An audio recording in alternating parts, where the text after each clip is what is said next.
The Green Bay Packers would not have survived without the Green Bay Press-Gazette, no question. Somebody with the newspaper always had their hand in with the Packers. The Packers and the Press-Gazette were about relationships. They were in it for the same thing. The relationship was much different back then. The Press-Gazette and sports journalists, for that matter, sort of acted as a promotional arm of the team.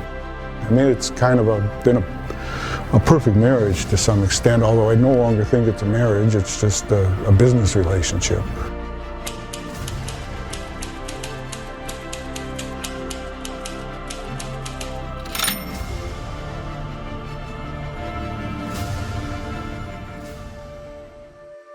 In the beginning, they formed football teams in small towns across the country, in Decatur, Illinois, and Portsmouth, Ohio, in Tonawanda, New York, and Hammond, Indiana, in Muncie, Kenosha, Rock Island, and in Green Bay, Wisconsin.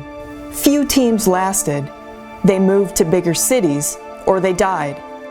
Even then, the Packers defied logic.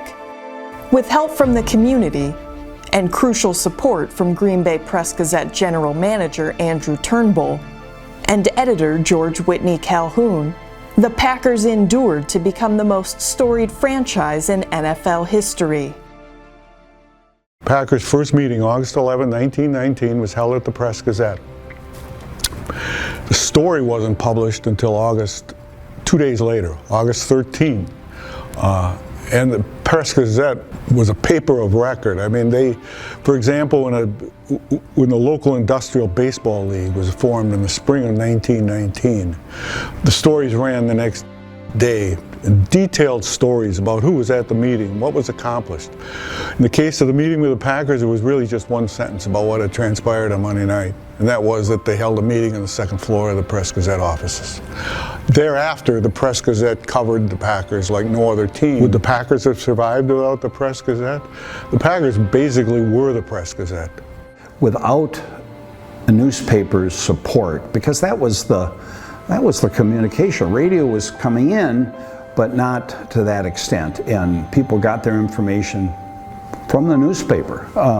And without the Press-Gazette's support, the Packers would never have survived, I'm sure. The Packers didn't have any larger fan base than the Canton Bulldogs and the Dayton Triangles and all the other teams that fell by the wayside. They struggled to sell tickets, an inadequate stadium, but there was a core of businessmen in Green Bay who kept that team alive, and Turnbull was at the top of the list. The journalism that we know today, which is independent and can be critical, back then it was basically promoting the team and promoting the sport. So that took place for decades, and the Press-Gazette worked with the Packers to help the team grow and thrive. If you look at some of the stories in the 20s, I mean, it was blatant, promotion, of the team. The writing was defending the city as much as it was the football team. In other words, they would, Calhoun and then Art Bystrom, and then later my father, John Walter, felt that a criticism of the Packers was a criticism of Green Bay, of who we are, and that was intolerable. Packers had no offices. The first time they had their own office building was 1949. Prior to that, in the 1920s, their office was the Press-Gazette. Almost everything they needed done, people at the Press-Gazette performed. Calhoun did their publicity. Turnbull basically ran the corporation the first 5 years or so. They sold tickets. That's where the Packers sold their tickets. It was at the front desk of the old Press-Gazette and the new Press-Gazette buildings. In 1929, when the Packers won out in New York, beat the Giants in probably the most important game in the first 10 years of the team, the Press-Gazette then made an announcement that they were going to start a fund to raise $5,000 to be distributed among the players as a thank you. Don't want to take anything away from Curly Lambeau. Nobody was more important to the organization. But if you're going to have to pick a 2 and a 3, might be Turnbull and Calhoun, with Lee Joannes in the mix. This is pre-Lombardi, you know, the first few decades when they survived. And winning was the most important thing, the team that Lambeau built. But the Press-Gazette support was critical to their making it and their staying in business. And I don't think we even know what all of what Andrew Turnbull did for this team. The Packers had winning seasons in 28 of their first 29 years, but faced financial ruin on multiple occasions. Each time the community and the Press-Gazette stepped up to keep the Packers alive. Coverage of the Packers changed. George Whitney Calhoun no longer provided both public relations and game stories. Sports reporters wrote about the team. They could be critical on occasion, but still were fans and even friends with players and coaches. I sort of look at my dad's coverage as a bridge between Calhoun and then what came later. My father was friends with Packer players. He would have Don Hudson over for dinner. He partied with Clark Hinkle, which had to be an experience. I'm not sure that the Lee Remmel and Art Daly fit into that, but they fit into the same type of coverage, that these are our people and very supportive, but not quite the same kind of publicity where Calhoun was. So he was sort of a bridge there, but he was certainly emotionally attached to the team. Sports coverage in the 40s and 50s and 60s, let's say, was much more about treating sports truly as entertainment. There wasn't much of a critical eye taken toward teams. That changed in the 70s in the wake of Watergate and how journalism schools taught young journalists how to have a critical eye. There's also been some contentious relationships through the years where that transition took place. It was difficult for, I think, the team to understand the role of journalism. I never criticized Art and Lee. They were products of their time. They covered the team, they were supportive of the Packers, they understood how precarious a position they were in. But when Lee left to go to work for the Packers as a publicity director in 1974, Larry Belanger was the managing editor of the Press-Gazette, called me in and for my interview for the beat. And one of the things he made clear was that they wanted to change the tone of the coverage. Between Larry and Len Wagner, the sports editor, they told me that they wanted to cover the team the same way the big city newspapers were covering their teams. So I took my orders. Somebody made the comment halfway through Devine's tenure when he hired Lee Remmel away from the Press-Gazette and made him the PR director here. People said he just lost his best PR man at the Press-Gazette because that was Lee. Lee would cover for the franchise. But once we got new reporters in town and they were more aggressive, they were well trained, and they were very competent. I admired them for their diligence and the way they handled their business. And from that point on, the Press-Gazette became a tougher paper. Bart Starr was beloved by Packers fans and respected around the league, but was unfortunately made head coach at a time when the nation and the way newspapers covered it was changing. A cartoon making fun of the Packers' offense, published in the Press-Gazette on October 1st, 1976, angered the second-year coach. Bart wanted an apology from the Press-Gazette, or said that the Press-Gazette reporters would no longer be allowed to ride on the Packers plane, which was the normal procedure. Our reporters flew with the Packers. And I don't know what conversations Dan Beisel had about that, but he said, no, we will not fly on the planes. That was a very pivotal moment at that time. And if he had decided, no, that we would have to back off on our position of the cartoon, who knows what would have happened. You know, by then I think a lot of the big city papers, that was in their ethics policies, that they wouldn't do something like that, and it was time. I understood why they did it in the olden days. I mean, Writers traveled with teams all the time, on whether it's train or plane or however. And in those days, the writers would see and hear things and they would protect the players. But those days are long gone, and they probably should be. In 1978, Star brought in former Dallas running back Dwayne Thomas for a tryout. Press-Gazette reporter Cliff Crystal and 3 others reported on the visit and the possibility the Packers violated NFL rules during Thomas's stay in Green Bay. Star was livid. I remember Bart saying that your asses will never come through that door again if you write this. We all went ahead and wrote it. So it turned into a huge controversy. Obviously, there were readers who supported us and a lot of critics out there as well. Probably more critics at the time than supporters. But we just did what we felt was our job.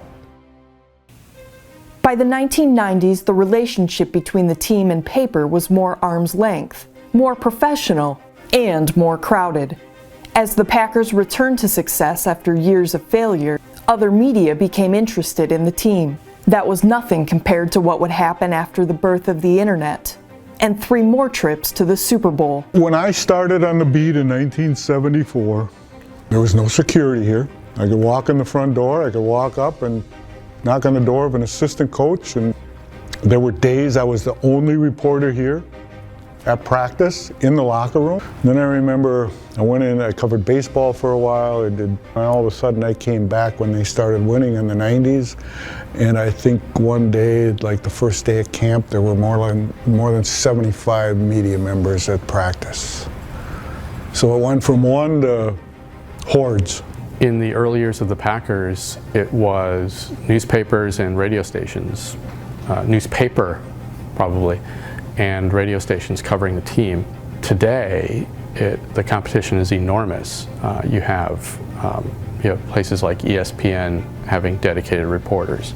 You have things like Packer Report and The Athletic, and radio stations from Milwaukee and Green Bay and all over the state, and TV stations from Green Bay and Milwaukee and all over the state.